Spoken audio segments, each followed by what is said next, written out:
Welcome, everyone. It's the Texas Value Radio Show. We don't make the rules. We just report the truth. Protecting children is the topic for our program today. What new laws are going into effect, help keep your children safe.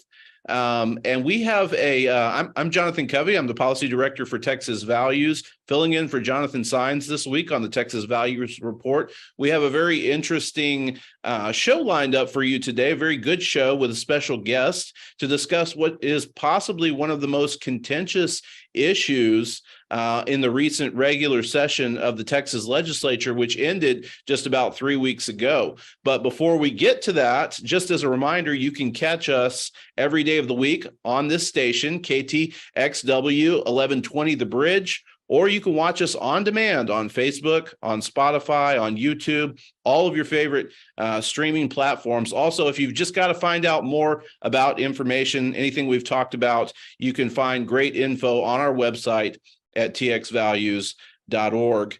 And you can stay up with breaking news and information if you text TX Values to 797979. Our guest today is Representative Matt Shaheen, who serves the citizens of District 66 in the Texas House of Representatives, representing West Plano, far north Dallas. He's currently on the Human Services Committee and the House State Affairs Committee. He's also served as Collin County Commissioner's Court and is a former appointee of Governor Perry. Sir, welcome to the program. Thanks for having me. Well, I want to start off a little bit with one of the most contentious issues dealt with by the Texas legislature this session, the child gender modification ban, SB 14. And then we'll dovetail a little bit into a bill you carried, which I think also has really critical implications. But first, just to kind of help our listeners get to know you a little bit better, tell us a little bit about yourself and why you decided to get into public office, especially in the Texas legislature.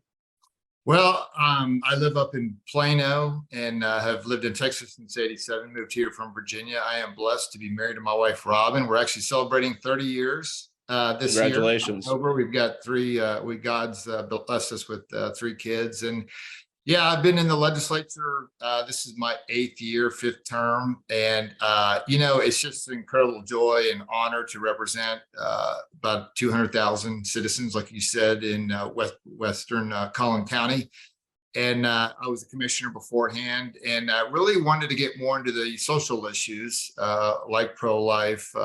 Really didn't imagine these types of issues just a couple of years ago, but just traditional family pro-life were big parts of why I left the county commissioner's court and ran for the legislature, and just love it, love serving. That's fantastic. Well, we are certainly appreciative as a friend of the organization, as a highly conservative representative, that you're in the legislature. So Senate Bill 14, the child gender transition ban, you were a co-author on this bill by Dr. Oliverson. And obviously this was some kind of a Waterloo or a Gettysburg for the other side. They tried everything to stop this bill. But the science is on our side, and Governor Abbott just recently signed this bill into law. Tell us a little bit about this bill, some of the things you saw as a legislator going through this process.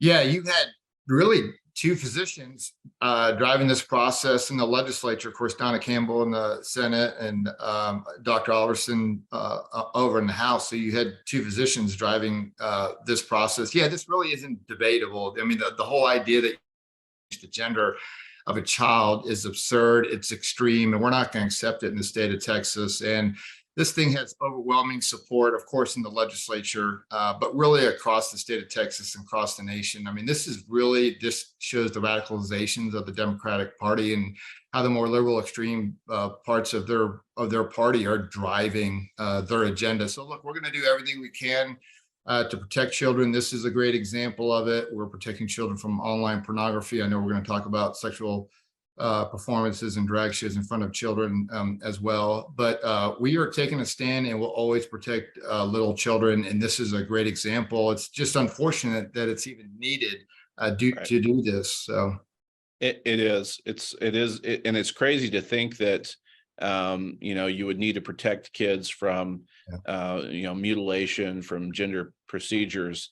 Some of the arguments, and, we saw a lot of folks show up at these hearings testifying against this legislation, but some of the arguments they made were you're forcing kids into suicide by not allowing them to transition or use these medications. How do you deal with those kind of arguments? Well, the reality is the suicide rates amongst transgenders in general is high, but it's because they're struggling with something. And look, God loves everybody. And people that are struggling with their sexual identity are no different, and they need to be loved. Christians need to show them love. It's not a display of love to allow somebody to be harmed this way permanently. The downstream effects are proven. I mean, you even have incredibly liberal countries like Sweden and Finland stopping these types of procedures because they've been at it for a lot longer than the United States and Texas, and see just the incredible damage. But you are not showing love to a child by allowing these types of procedures. You are showing love, coming beside them, ministering them. But we're just not going to allow these types of surgeries in the state of Texas. We're going to protect children. I think that's a great point, because, I mean, let's just go back to the root issue for a minute, because this may be one of the most important that the legislature's dealt with. A child who believes that he or she has to alter their body in order to be comfortable is a child that's deeply hurting, right? Yeah. The last thing that we want to do is hurt a child even more.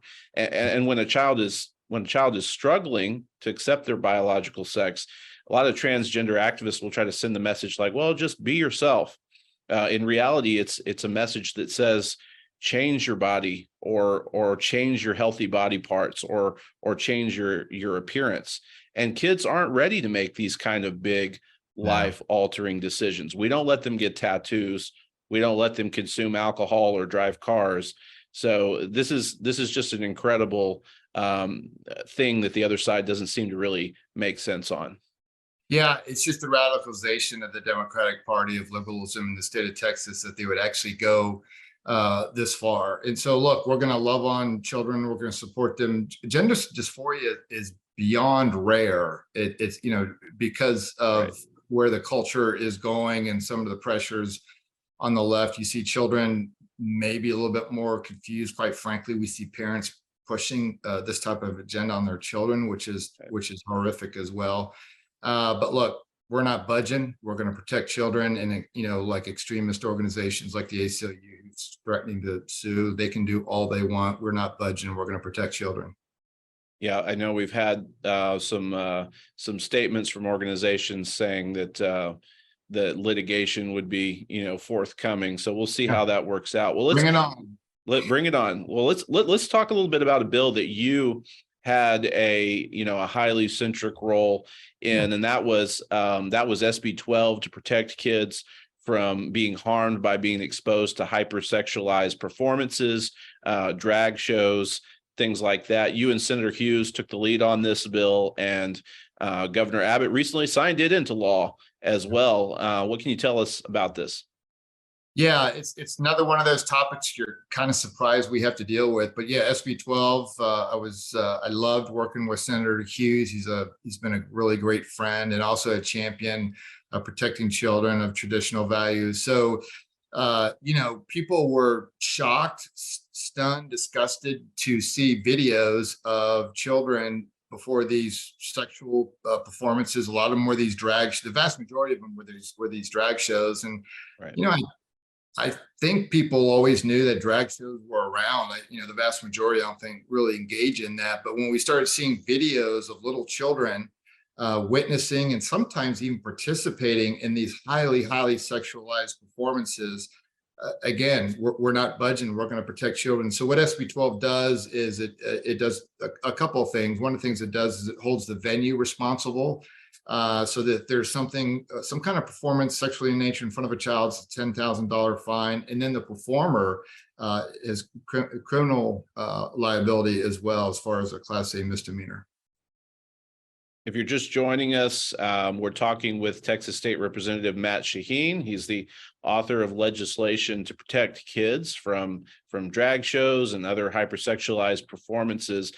Just as a reminder, if you find value in the work that we're doing, consider going to txvalues.org, making a donation. None of the work we do really is possible without your donations and without your support and faithful supporters like you to keep on giving for us.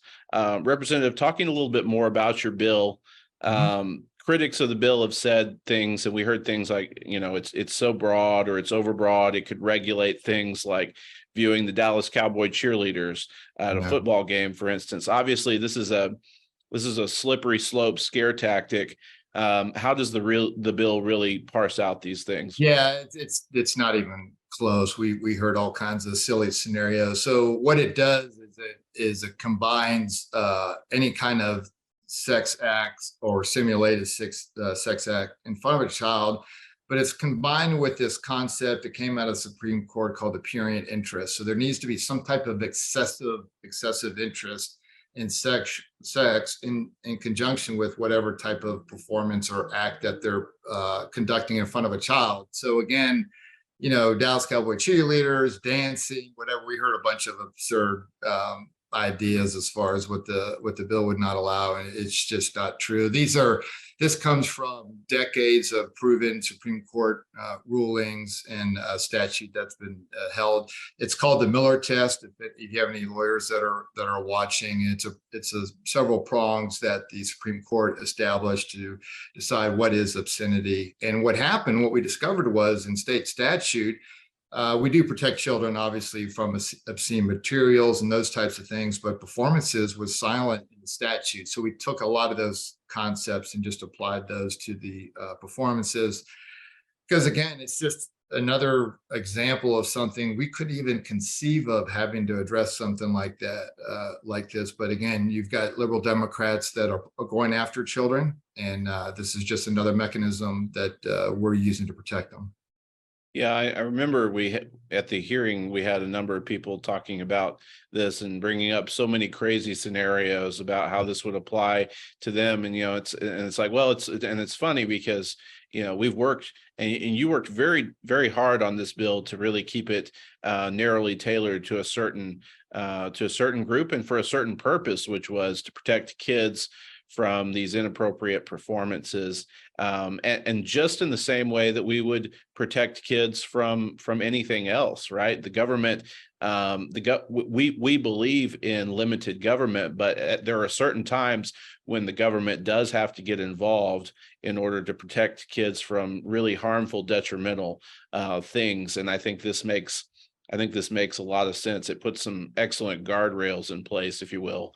Oh, of course. Look, nobody debates these two bills that are reasonable. Again, you have some extremist organizations from the left that are literally out trying to harm children, and they're doing that in multiple facets. Right? We've got obscene materials in our public schools that we had to clean out. We've done some legislation on online pornography. So look, this has been a great session for a number of reasons, but really this session really highlights all the work that the legislature has done to protect Texas children. We love Texas children, and we're going to continue to protect them. Well, we had a great session for it, so really that was really good. And Texas Values was a big help in that.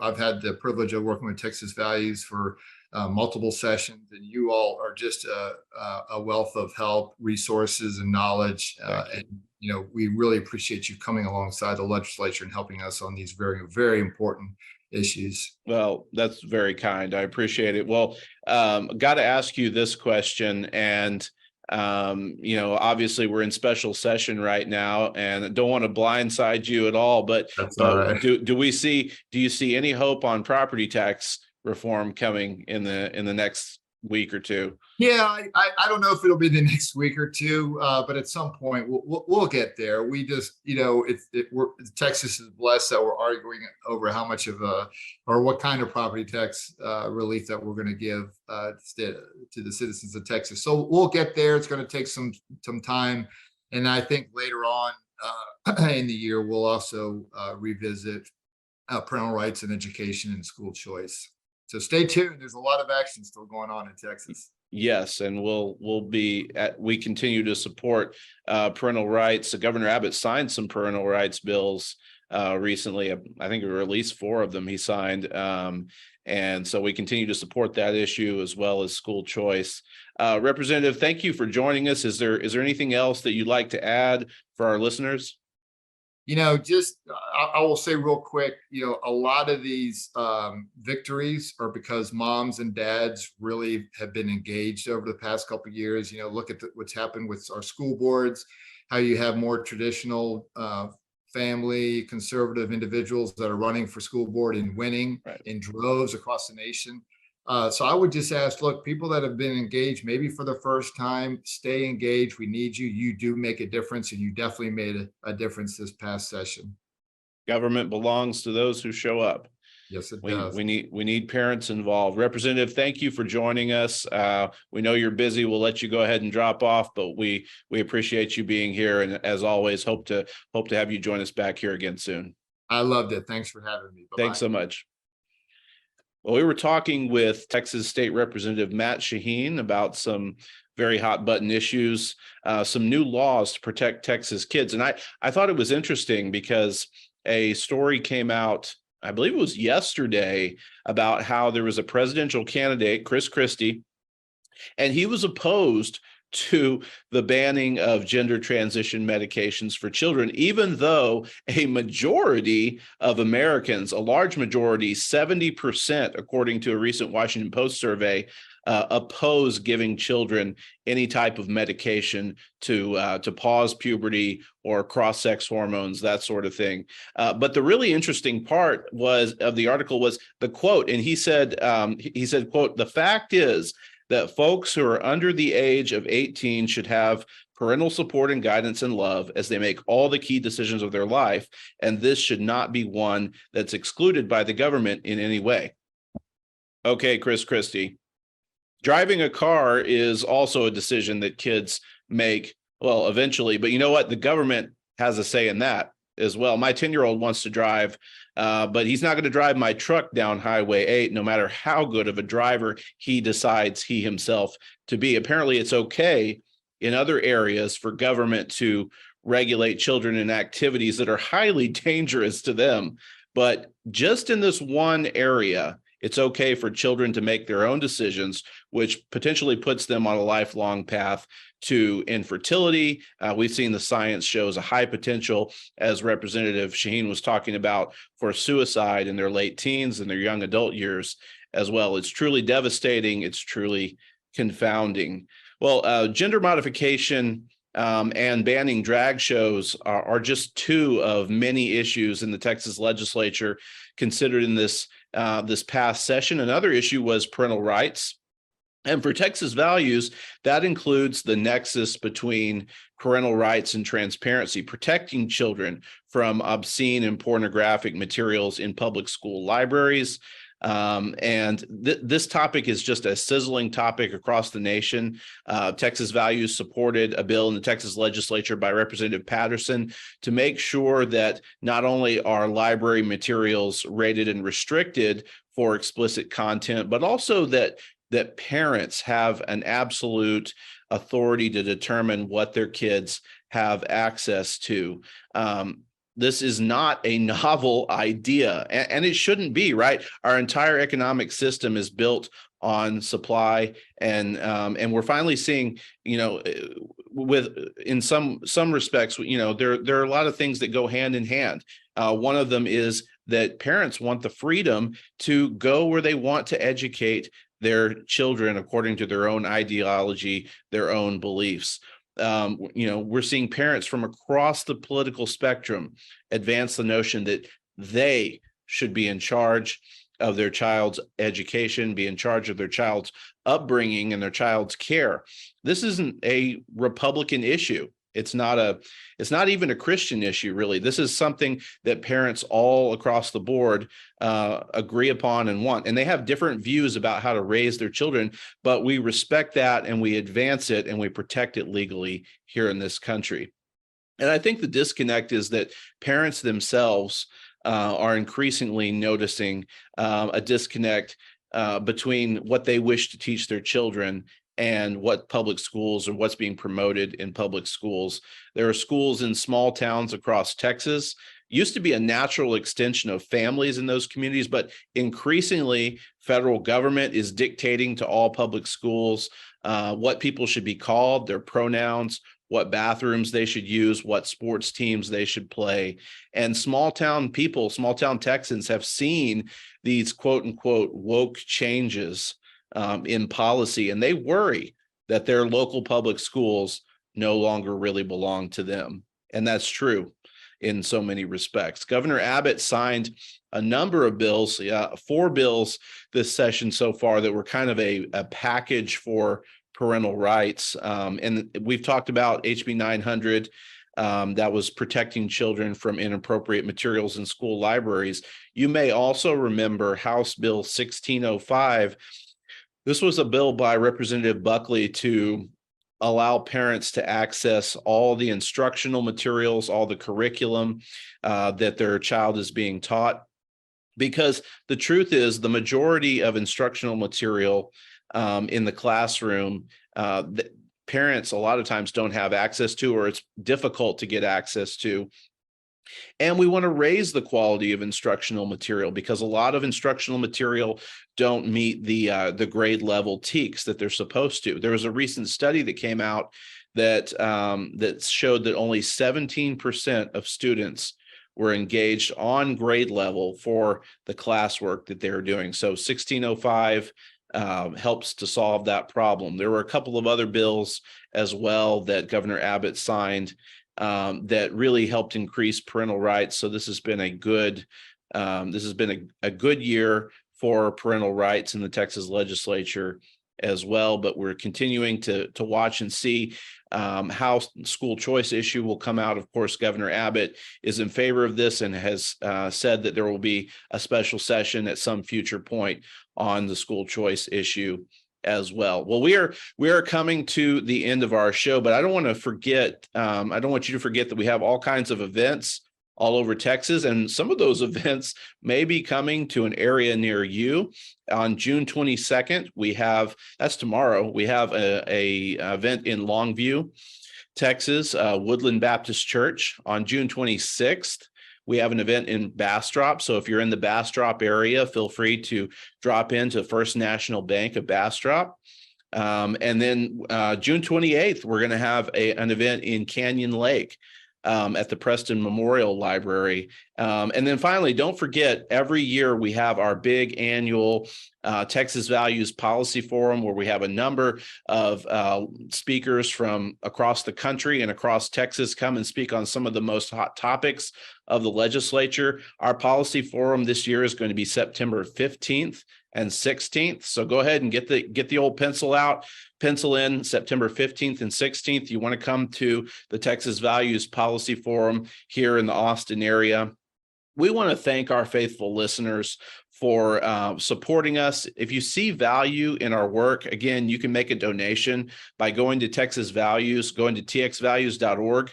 And as always, if you want more information, we have staff standing by on the phones. Also, you can go to txvalues.org. We have a really active, populated blog where we keep constant information on hot issues across the state of Texas. And remember, government belongs to those who show up. Here at Texas Values, we are dedicated to being your boots on the ground, your voice in government, and the leading organization for social conservative issues for faith, family, and freedom. We want to thank you for joining us for this edition of the Texas Values Report, and we'll see you again here next week, right here on the Texas Values Report.